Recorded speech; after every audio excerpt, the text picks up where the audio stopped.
MULATSCHAG.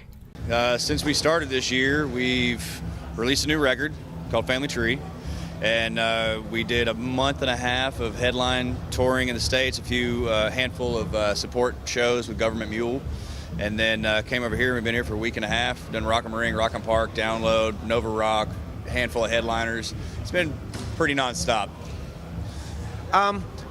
You guys were putting out, before Family Tree, you were putting out that EP.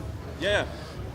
Were celebration of, your Southern heritage. Right. Yeah, it was Black to Blues. It was a blues covers EP, and it was only intended to be a thing to tide our fans over, while we were taking the time to do the new record. And somehow people really reacted to it. It ended up being the #1 Billboard blues record for like 2 or 3 weeks, and then it came down to #2 for 2 or 3 weeks, and it hung in there. And every song that was released off of it that went to Sirius XM, it was like #1 every time. So it was like, we were looking at each other like, guys, maybe we should have been a blues band instead of a rock band, because it just went over really, really well. So we'll definitely probably do that again. Because people realized, hey, those guys were really listening to those records, For sure. The hard thing with the blues audience, and this is what we were kind of fearful of, was that they're very analytical. If it's not pure old school original blues, they don't really attach themselves to it unless it's done really exceptionally well. And the way we did it, we didn't really do it exceptionally well, so to speak. We did it our way, so everything's kind of rocked up a little bit. Respectfully. Yeah, there's a little bit more playing involved on it by everybody's counterpart. Everybody had an identity involved with it. With a lot of times the blues stuff, it's like the singer guitar player. That's it. And with us, we're all big time players, so we all really dug in deep to it. And somehow, for some reason, people dug it. What will be your main pick? Let's say Albert Collins. I'd probably have to go Muddy Waters, personally. Yeah, Muddy Waters for sure. We've been playing like Hoochie Coochie Man, stuff like that for a very, very long time.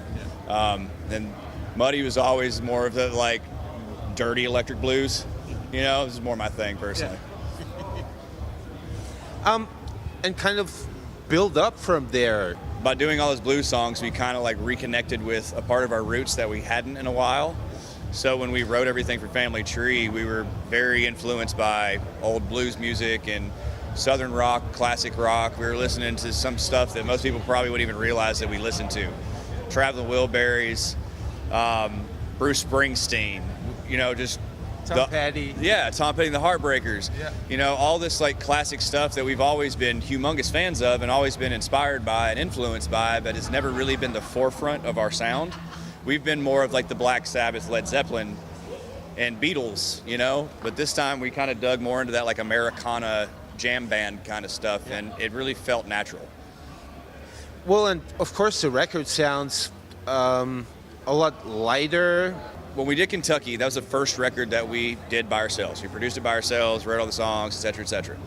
But we were still kind of like in that mindset of doing that active rock thing. And then after that record was done, it had been, a year and a half, 2 years since we had been involved in our old record deal where we were A&R'd and produced and so on.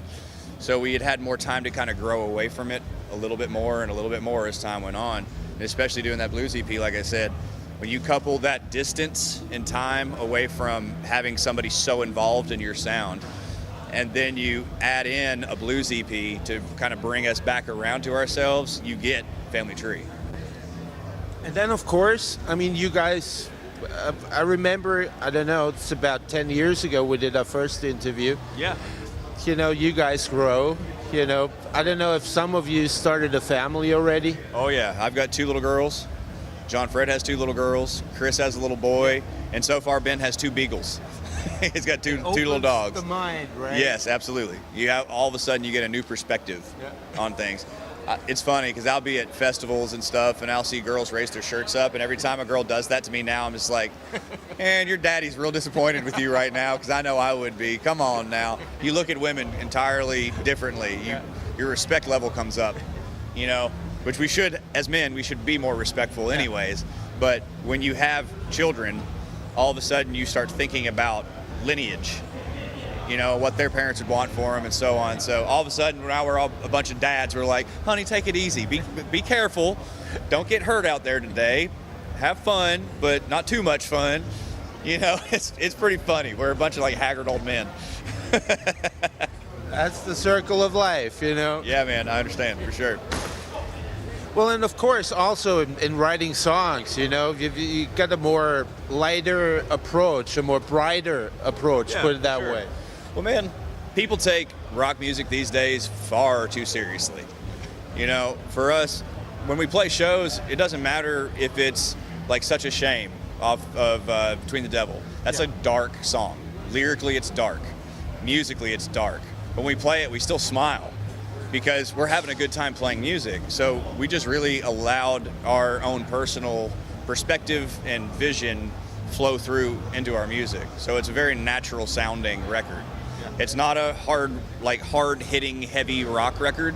It's a true to life American rock and roll album.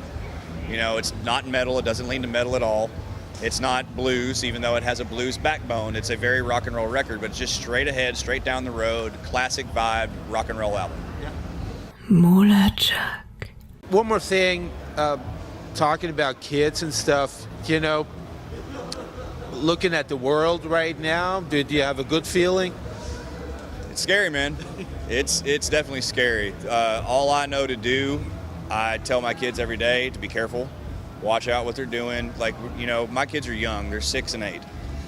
So when we go to a store or something like that, we keep them very close to us, and we don't shelter them, we tell them what's out there. I'll let my kids watch the news and know what's going on because I want them to understand what the dangers are. So if you let your kids know what could happen and you show them, you tend to have to like pull the rope a little less because they know and they'll stand right there with you and they'll be careful, they'll keep their eyes open, they'll watch, you know. But it's difficult though because you don't want to get them to where they're scared or horrified to go anywhere. In the end, they're gonna do what? Yeah, absolutely. They're gonna do it anyway, well, you know. When the terrible event happened in Paris a few years ago, we had a tour booked that was just months away. And there was like big talks amongst our camp, our managers, our record label, all that. Like, guys, maybe we shouldn't do this tour. Maybe it's just not the right time to do this with everything that's going on and all that. And my kids, because I tell my kids everything, they were concerned too. And I sat my kids down and I said, if we don't go, we let them win. Because their whole point is to keep people from having fun, having a smile on their face and looking to tomorrow and having a bright day and a bright outlook on life. That's why those people exist and that's why they do the things they do. So we just personally refused to allow that. We wanted to go out and do everything we possibly could to make everybody put a smile on their face no matter what. And my kids got it. So interesting because, you know, a good friend of mine was the singer of the support band of Eagles of Death Metal at that show. That's It scary. was so freaky. Yeah, it's so scary.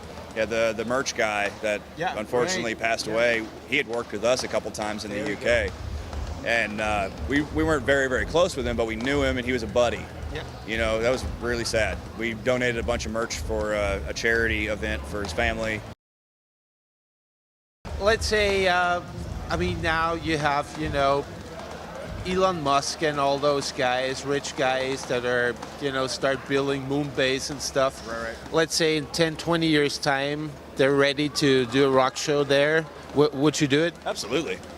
Absolutely. We'll play anywhere there's people there to watch.